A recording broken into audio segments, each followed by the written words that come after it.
Live from the Carl Chevrolet Studios in West Des Moines, this is Iowa Live. Welcome back to the program, everybody. As you can see, it is blue and white check day, so we all got the memo. Here, did you get the memo back at home? Joining us right now, Taylor Parker from Concept by Iowa Hearing. He's a senior regional director to talk about how improving your hearing can really do amazing things for your mental health and for your overall well-being. Yeah, a new study came out in July, and what they found was that wearing hearing devices can reduce cognitive decline by up to 48%. And, I've been on here before, we've talked about dementia and how, an untreated hearing loss, you're 2 to 5 times more likely to develop dementia. And that's even with a mild untreated hearing loss. Okay. We'll have people come in and they'll be diagnosed with a mild hearing loss. And they'll say, oh, it's mild, I'm fine, I can wait a little bit longer. You're twice as likely to develop dementia. That's a big stat. That's not like, 3-4%. You're twice as likely. So it's really a serious issue that we have to take into account, and understanding, really how hearing works, that the ears just conduct the sound, brain processes everything that comes to it. Okay. So think about it like, TV today, that if it were storming outside and I was watching TV and I was, maybe watching a comedy and I was trying to, follow along, and all of a sudden the signal gets a little jumbled and I don't quite catch, whatever the punchline. I don't catch something. Yeah. And it keeps doing that because of the weather. That is your brain all the time with an untreated hearing loss. It's constantly getting little bits and little signals, and it's trying to piece it together, but instead of just being able to overcome that, it has to rob. It has to pull from other areas. So it pulls from the cognitive area, which is cognitive, how we process, how we communicate, all the things that go on with our brain, how we're able to function in a given day. It pulls from cognitive first. So that's where the correlation to untreated hearing loss and dementia comes in, because that cognitive gets robbed.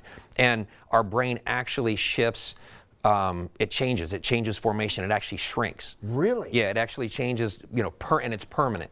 So, 5 years from now or whatever it is, when an individual decides they want to treat their hearing loss, their brain is now permanently changed. Damage has been done. It has, and it doesn't revert back. Now, what we know with this study is that we can reduce cognitive decline or improve cognitive decline by up to 48% by wearing hearing devices. So, first the studies came out of what happens if we don't treat a hearing loss.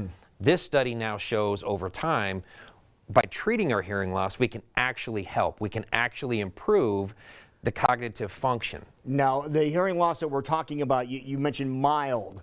What is considered a mild case? An individual, if we're looking at the audiogram, it could be a 30 decibel hearing loss, meaning, normal's at 20, so, 25 to 30 dB. So, like a 10 decibel loss. Okay. Now, what would that be for an average person if they're having problems in what activity that might be a signal? It could be, one-on-one and quiet, they would do okay. It would be like if we got to a restaurant, a crowd. It's not always like a volume issue, it's a clarity issue. So they can hear things, it's just they can't make them out sometimes.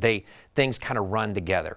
And, it's little things here and there. They might turn the TV up a little bit. They might need a little more radio. The TV, you just mentioned TV a little bit ago. Maybe you didn't quite understand what somebody said. You had to hit the rewind. Yeah, you're searching for clarity. So everything is just you're searching for clarity. You're not searching for volume, really. It's more of just I'm trying to get it clear. I'm leaning in. I'm listening a little bit harder because I'm not quite getting everything. It's all kind of just running together a little bit. Okay, now getting tested. Yes. That is really important. And you have an incredibly thorough test. We do, and you know firsthand. Yes. Of what happens.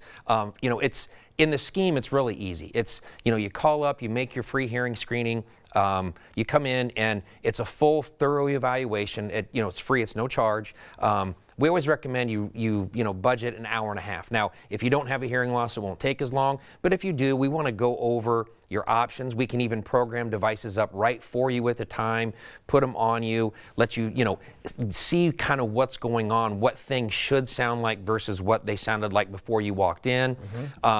It's easy to do, but it's a hard thing for a lot of people to do. It's hard to pick up the phone and call and take that first step. It's hard to admit that, a lot of people say, well, it means I'm getting older. No. The number one type of hearing loss is noise exposure. That happens whenever it happens. Every it's day. not something that happens, you can do it for 30 years and then say, oh, I'm 65 now, I need to go get Social Security and get hearing devices. It's not how it works. So it's a fairly easy process. It's just the first step is picking up the phone and calling, and it's just hard for a lot of people to do. Yeah, or you can even go online now. How many different locations do you have? 15 locations around the state. now. Very Okay. easy. Just go to iowahearing.com. You can book your free hearing screening right on our website.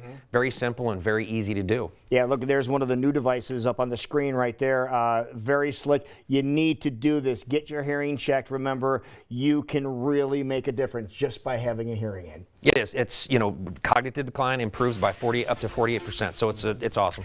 Great job as always. Hey, good to see you. Thank you. Thank you for watching. We'll see you back here tomorrow.